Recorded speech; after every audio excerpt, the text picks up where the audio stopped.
The biggest financial recession since the Great Depression dealt a particular blow to those who came of age in the U.S. during the crisis. Many older millennials, an age group entering the labor force just as the crisis hit, suffered early career setbacks that have hindered their ability to afford the lifestyle that their parents enjoyed at the same age. While the employment of non-military male civilians between the ages of 18 and 33 stayed at a steady 78% for the previous 3 generations, only 68% of the same demographic are working today. When the crisis hit, the employment rate dropped for all Americans.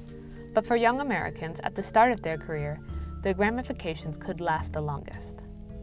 The line on this chart shows how slow the employment rate for younger Americans has been to recover. Compounding a lower employment rate, the cost of U.S. higher education has grown sharply.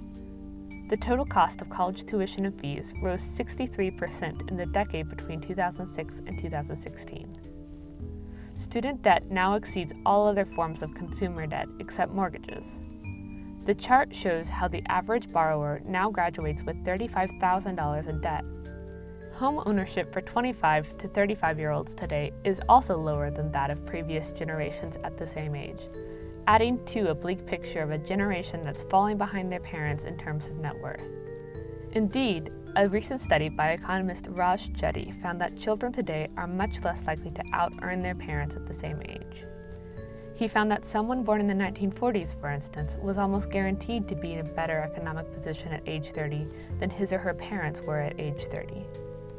In contrast, 30-year-olds today have only a 50-50 chance of earning more than their parents did at the same age.